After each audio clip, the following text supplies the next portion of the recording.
Di suatu malam, tepat di sebuah warung kopi, ada seorang om-om biasa yang melakukan pertemuan dengan sosok penting bernama Tuan Hoffman yang merupakan CEO dari sebuah perusahaan farmasi. Si om rupanya adalah mantan pegawai di perusahaan tersebut yang memiliki dokumen penting berisi seluruh data perusahaan, termasuk pelanggaran-pelanggaran yang berpotensi menggulingkan perusahaan itu sendiri. Selama 1 bulan sejak dirinya dipecat dari perusahaan, si om terus mendapat teror dan intimidasi dari para preman atau orang suruhan Tuan Hoffman, sehingga dibuatkanlah kesepakatan damai di antara keduanya dengan syarat si om harus mengembalikan dokumen itu kepada Tuan Hoffman.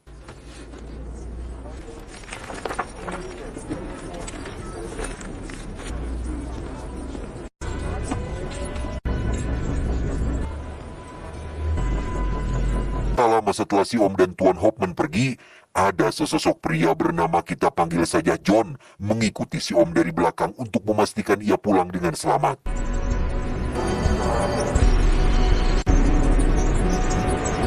Faktanya, John adalah pihak ketiga yang sudah mengatur pertemuan barusan. John merupakan pria yang memiliki profesi langka, yaitu seorang perantara antar dua belah pihak yang ingin membuat kesepakatan damai dan pertemuan. Sebagai jaminan atas keselamatan keduanya, John akan menyimpan semua informasi ataupun dokumen penting tersebut andai kata ada salah satu pihak yang melanggar kesepakatan. John sendiri punya tempat atau semacam markas rahasia untuk menyimpan seluruh dokumen penting itu. John melakukan pekerjaan ini tentu saja karena uang. Si Om dan Tuan Hoffman, dua-duanya bisa dibilang adalah kliennya yang harus membayar sejumlah uang untuk mendapatkan jasa bantuan ini. Yang menarik adalah John sama sekali tidak pernah atau belum pernah bertemu langsung dengan kliennya. Ia benar-benar melakukan pekerjaannya dari balik alat komunikasi ketik yang akan terkirim ke sebuah layanan jasa relay.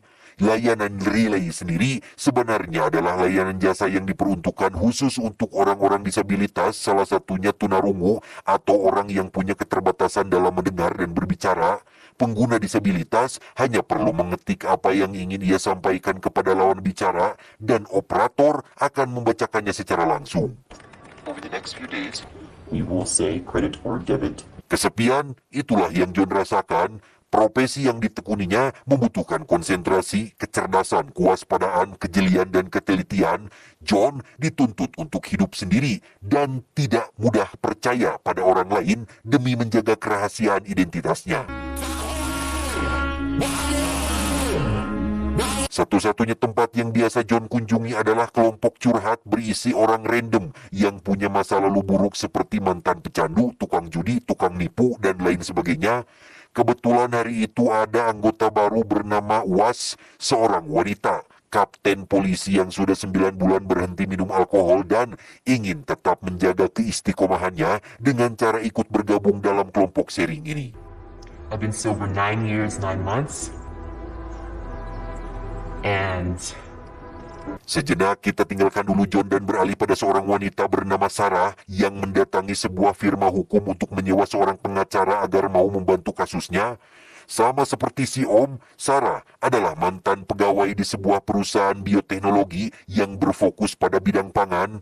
Sarah memiliki sebuah dokumen berisi data dan catatan buruk perusahaan yang jika sampai dipublikasikan ke media, maka perusahaan tersebut akan langsung ditutup saat itu juga. Sejak Sarah ketahuan punya dokumennya, pihak perusahaan mengutus beberapa preman yang terus melakukan intimidasi kepadanya. Seperti yang terjadi baru-baru ini, mobilnya dibakar di parkiran oleh para preman tersebut. Kedatangan Sarah ke sini adalah untuk meminta bantuan bapak pengacara agar gimana supaya caranya ia bisa berdamai dengan perusahaan. Sarah sebenarnya sudah ditawari uang damai agar tutup mulut, tapi ia sempat menolaknya. Namun setelah mendapat teror dan intimidasi, Sarah pun berubah pikiran dan ingin berdamai dengan perusahaan tersebut. Namun butuh seseorang yang bisa jadi penengah atau perantara demi untuk jaminan keselamatannya. I just want to get everything back. Karena kasus semacam ini di luar kapasitasnya, si pengacara pun menolak membantu Sarah. Namun karena kasihan, si pengacara pun memberikan sebuah nomor telepon orang yang biasa melakukan pekerjaan semacam ini. Sarah cukup sebutkan nama dan nomor identitasnya, maka orang tersebut akan menelpon balik. In the past.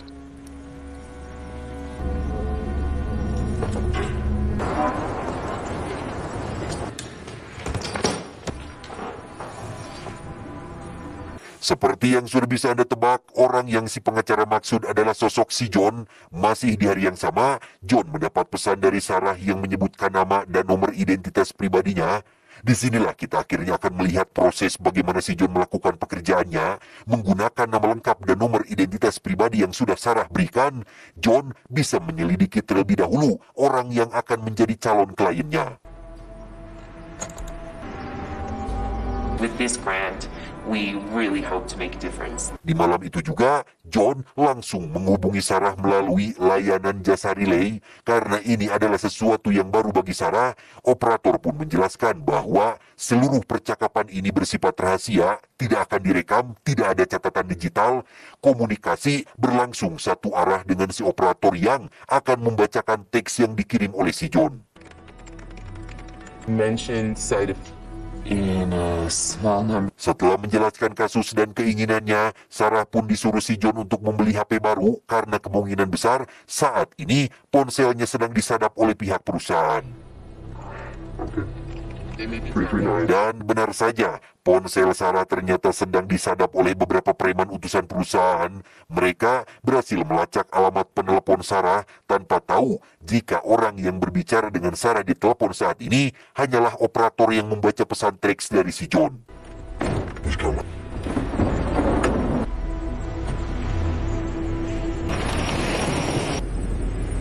Diketuai oleh Steve, kelompok ini tidak bisa berbuat banyak saat petugas kantor layanan relay menjelaskan bahwa percuma kalian datang ke sini, kami tidak punya catatan panggilan ataupun data yang bisa diperiksa.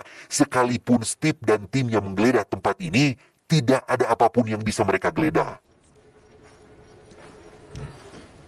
Keesokannya, masih melalui layanan operator relay, John memberitahu Sarah bahwa ia setuju untuk menerimanya sebagai klien. Sarah diharuskan membayar uang tarif jasa sebesar $50,000 dan mengikuti semua instruksi yang diberikan. You will receive some strange request designed to show us what we're up against. You will say credit or debit. You will say check. Understood? Understood. Langkah pertama yang John lakukan adalah menyiapkan kertas berisi panduan atau instruksi untuk dikirim pada Sarah. John sangat hati-hati dalam berbagai hal, termasuk tidak meninggalkan sidik jari meskipun kepada kliennya sendiri.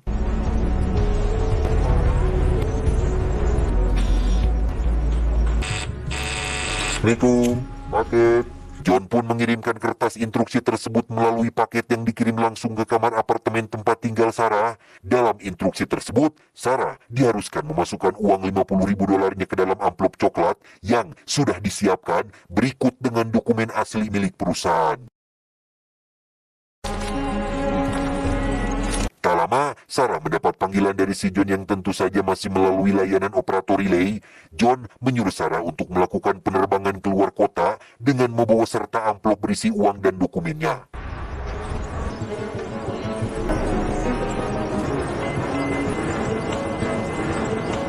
Entah apa tujuan John menyuruh Sarah melakukan penerbangan ini, namun di dalam pesawat kita akan melihat seorang pria muslim yang ternyata itu adalah si John yang sedang melakukan penyamaran. Ketika sudah mendarat di bandara luar kota, John yang masih dalam penyamaran pun langsung pergi ke petugas barang hilang untuk memberikan sebuah tas kosong atas nama Sarah, yang mana tujuan daripada ia melakukan ini adalah untuk mengecoh sekaligus memastikan apakah ada orang lain yang sedang mengikutinya. We are expecting a phone. Setelah berganti kostum penyamaran, John dengan cepat menghubungi Sarah untuk jangan hiraukan panggilan petugas barang hilang, ngajedog saja di tempat duduknya, dan tunggu perintah selanjutnya. Passenger Sarah Grant, please come to the lost property counter. Dan benar saja, ketika petugas bandara memanggil nama Sarah melalui speaker pengumuman, muncullah Steve dan timnya yang ternyata terus mengawasi Sarah selama dalam penerbangan. Ketika Steve mendatangi petugas barang hilang, disitulah John bisa langsung mengetahui wajah dari para preman yang selalu mengikuti Sarah, sehingga ia bisa mengambil foto wajah mereka semua.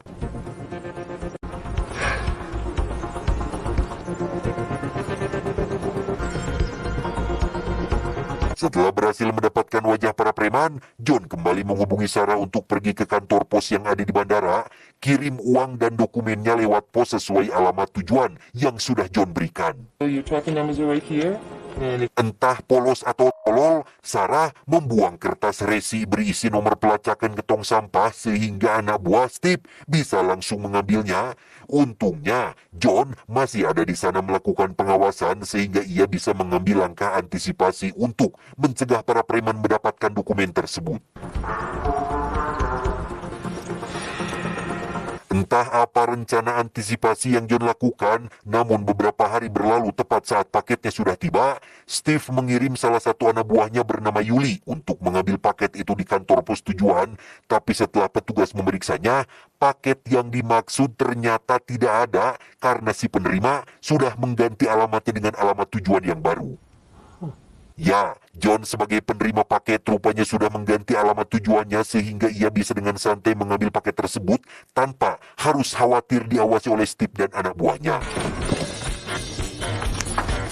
Setelah menerima paketnya yang berisi uang pembayaran sebesar $50.000 dan dokumen penting asli milik perusahaan pangan, kini giliran John harus membuat kesepakatan dengan pihak perusahaan lewat Steve dan anak buahnya. Maka dari itu, John pun meletakkan sebuah ponsel di atas mobil van mereka agar bisa berkomunikasi secara langsung.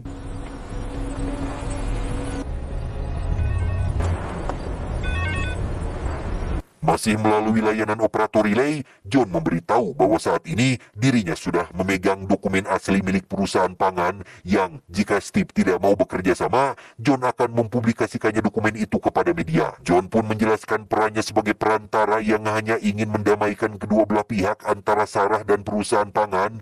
John akan mengatur pertemuan antara Sarah dan pemilik perusahaan. Dalam pertemuan nanti, Sarah akan mengembalikan salinan dokumennya langsung kepada sang pemilik persis seperti adegan awal di mana si O mengembalikan dokumen kepada Tuan Hotman sang pemilik perusahaan farmasi. Karena John sudah memegang dokumen asli tersebut, maka salah satu pihak tidak akan ada yang berani macam-macam. Jikalaupun ada yang melanggar kesepakatan, maka John memiliki bukti kuat untuk menjatuhkan salah satunya. Who am I speaking to? And what is your position? Mr. Franklin passed on your message. Sama seperti Sarah, Steve dan majikannya wajib melakukan pembayaran sebagai uang tarif dari jasa yang John berikan karena secara teknis kedua belah pihak adalah sama-sama kliennya.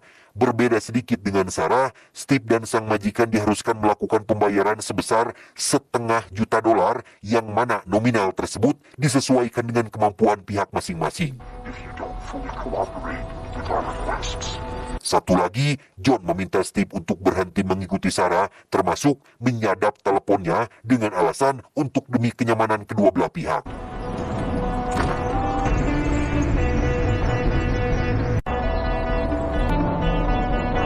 Let's go.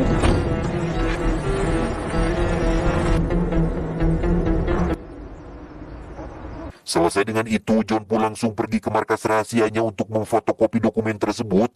John akan mengirimnya langsung kepada sang pemilik perusahaan alias majikannya si Steve untuk membuktikan bahwa ia benar-benar memegang dokumen asli milik perusahaan.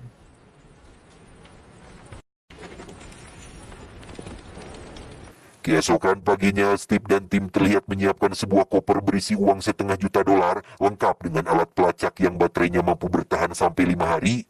John meminta uang itu dikirim lewat jalur ekspedisi sesuai alamat yang diberikan. Box it up. Setelah paket berisi uangnya sudah dikirim, Steve langsung memberikan nomor pelacakannya kepada John. John langsung mengeceknya di internet. Benar paketnya sudah dikirim, John buru-buru pergi ke kantor ekspedisi terdekat dengan menyamar sebagai pengusaha, sehingga ia meminta petugas untuk mengganti alamat tujuan dengan yang baru untuk mengecoh Steve dan anak buahnya. And the name of the person it's going to? Sarah. With an H. Great. Setelah semua persiapan sudah selesai, kini tinggal menunggu waktu pertemuan yang akan dilakukan beberapa hari lagi. Tak lama, Sarah kembali menghubungi John untuk menanyakan apakah sudah aman apabila diriku pergi keluar untuk sekedar ngopi dan jalan-jalan. Karena sejak Steve dan anak buah premannya melakukan intimidasi, Sarah sudah jarang sekali keluar rumah karena takut diapa-apain oleh mereka. Ever listen to The Who? Your caller has hung up. Thank you for... Setelah John memberikan izin dan menjamin keamanannya, Sarah pun langsung keluar untuk ngopi dan jalan-jalan. Entah sudah naksir atau ada perasaan yang lebih kepada kliennya, John diam-diam mengawasi Sarah dari kejauhan yang sebenarnya hal ini tidak termasuk dalam kontrak pekerjaannya. Suatu hari, John akhirnya menyadari satu hal, bahwa Sarah adalah sosok yang kesepian sama seperti dirinya. Perlahan tapi pasti, John mulai melanggar aturan pekerjaannya sendiri dengan menaruh rasa pada kliennya. Hal itu dibuktikan ketika John menelepon Sarah langsung dari ponsel pribadinya hanya untuk menanyakan bagaimana kabarnya. Sorry, I didn't call. Sorry. Go ahead. Berpura-pura sebagai operator, John mulai tenggelam dalam obrolan pribadi di luar dari topik pekerjaan. Untungnya John sudah tahu batasannya dengan tidak melakukan panggilan lebih dari 10 menit, sehingga ketika Steve sedang menyadap dan melacak nomor teleponnya, John buru-buru mematikan ponselnya tepat waktu.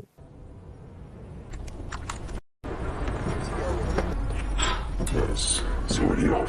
3 hari menjelang pertemuan, John mendapat panggilan dari Steve yang memberitahu kalau bosnya sudah menerima salinan dokumen yang dikirim John tempo hari.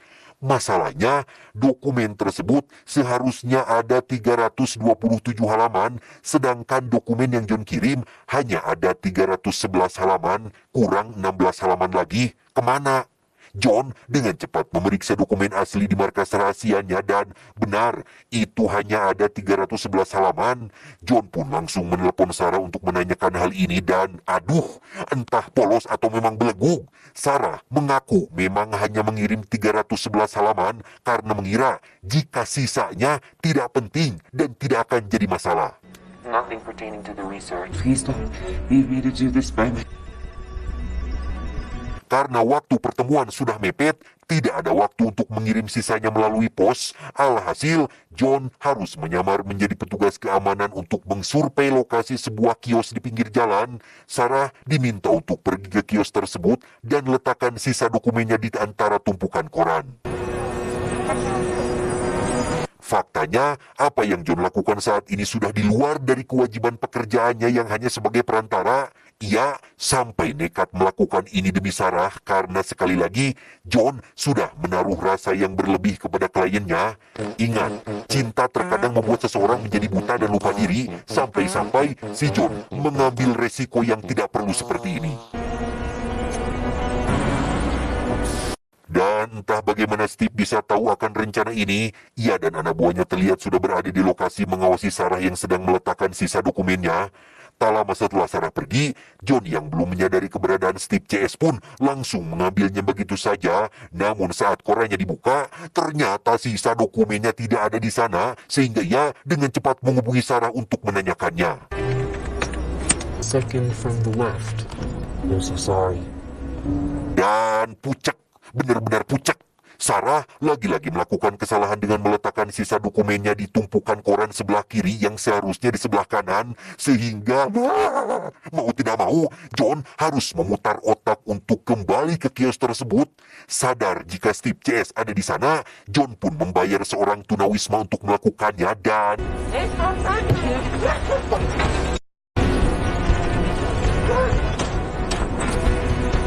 John pun berhasil mendapatkan sisa dokumen itu, tapi Steve CS juga berhasil mendapatkan sedikit wajah Steve yang terekam kamera pengintai, dan ini semua gara-gara si Sarah belenggu. Karena wajahnya tidak lengkap dan kurang jelas, akan cukup sulit untuk Steve CS mengungkap identitas aslinya. That's him right there. Security guard. No. Karena Sarah sudah terlalu banyak melakukan kesalahan yang nyaris membuatnya ketahuan, John pun sedikit ngambek dan berencana untuk menghentikan kontrak kerjasamanya.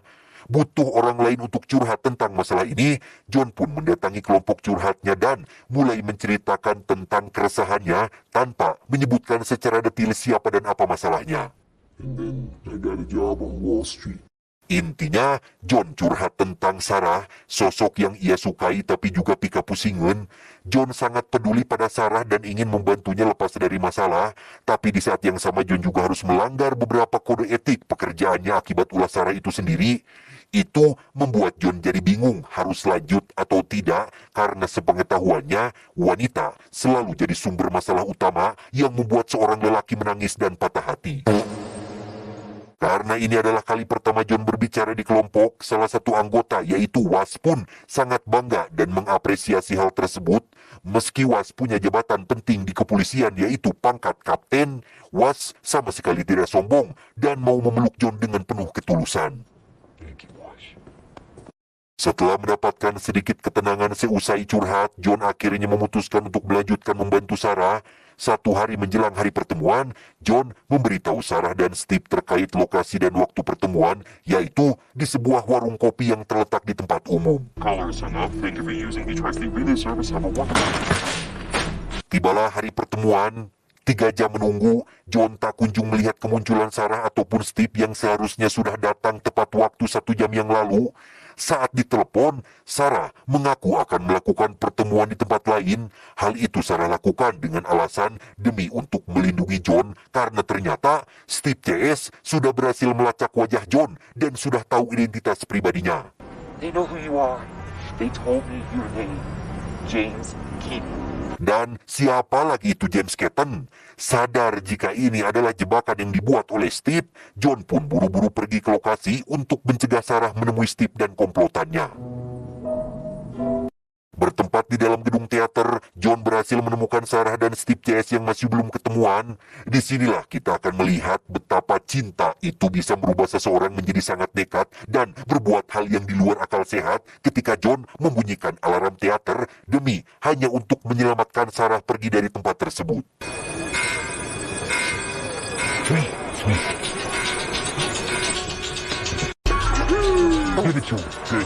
Setelah aman dan berada di mobil taksi, Sarah cukup terkejut melihat bebenguk si John yang sejauh ini masih mau membantunya.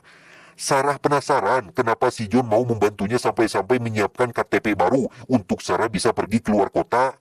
Di mana John menjawab bahwa pada awalnya ia punya rasa lebih kepada Sarah, tapi setelah dipikir-pikir lagi, rasa itu seharusnya tidak boleh ada dan apa yang John lakukan sekarang adalah real kepedulian tanpa mengharapkan imbalan apa-apa.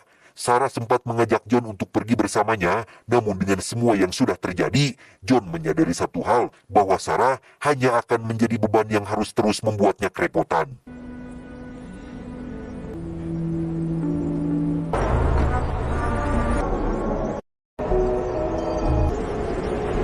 Setelah memastikan Sarah pergi menggunakan kereta api, John pun pergi ke restoran untuk menghubungi Steve, memberitahunya kalau Sarah sudah aman dan pergi keluar kota dengan identitas barunya. Otomatis pekerjaannya sudah selesai dan terima kasih untuk uang $500 juta.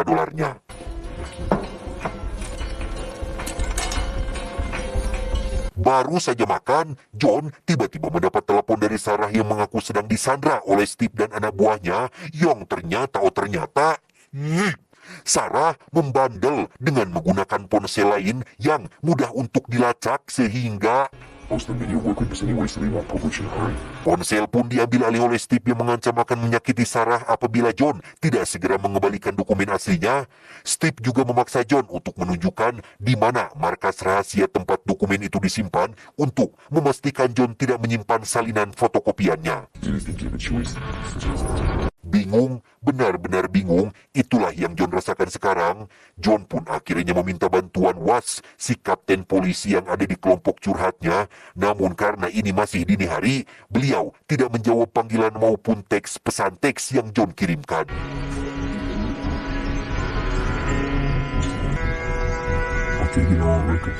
Pada akhirnya, John pun setuju untuk menemui Steve dan komplotannya yang ketika mereka sudah bertemu, tiba-tiba berlokasi di dalam mobil van, Steve mengancam akan menembak Sarah apabila John tidak segera memberitahu lokasi markas rahasianya, sehingga tak punya pilihan lain, John pun memberikan apa yang dia mau. Dan ya, berkat supir yang mendadak belok, John pun mendapat kesempatan untuk melakukan perlawanan yang ketika sedikit lagi ia bisa menang, tiba-tiba what the pucek, Sarah tiba-tiba menyetrum John dari belakang karena ternyata Sarah adalah masih bagian dari komplotan preman ini. Plot twist yang sangat membagongkan ketika masalah ini masih berkaitan dengan dokumen perusahaan farmasi milik Tuan Hoffman yang muncul di adegan awal. Sarah, Steve, dan komplotannya adalah orang suruhan Tuan Hoffman yang sengaja disewa untuk mendapatkan dokumen asli tersebut. Akting Sarah benar-benar berhasil membuat John percaya jika ia adalah seorang klien sekaligus wanita malang yang butuh pertolongan, bahkan sempat membuat John jatuh hati sampai-sampai nekat mengambil resiko seperti ini. Sesampainya di markas rahasia, John dipaksa untuk membuka pintu masuk yang dikunci dengan password dan sidik jari yang tanpa sepengetahuan mereka semua, John diam-diam mengaktifkan sistem keamanan yang dirancang khusus untuk situasi seperti ini sehingga terjadilah adegan kejar-kejaran ala Hollywood dengan John yang seperti belut, sulit ditangkap, sampai akhirnya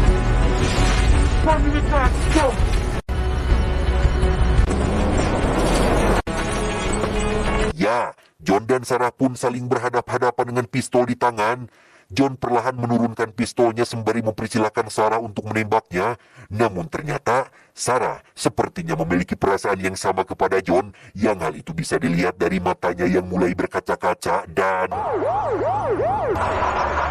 Was dan pasukan pun muncul sesuai pesan teks yang sebelumnya sudah John kirim. Tidak seperti aparat di film-film konvensional pada umumnya, Was datang tepat waktu dan merangkap mereka semua sampai mati kutu.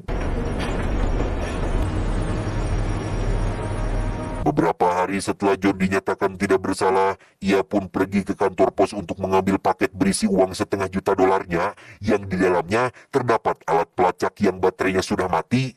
John mengambil sebagiannya, sebagian lagi ia kirim ke alamat kantor layanan relay untuk sebagai hadiah bagi para operator yang ada di sana, sehingga bisa disimpulkan jika John memutuskan untuk berhenti dari pekerjaannya. Saat sedang naik kereta itulah, John sempat was-was ketika ada seorang penumpang yang seolah mengawasinya yang ternyata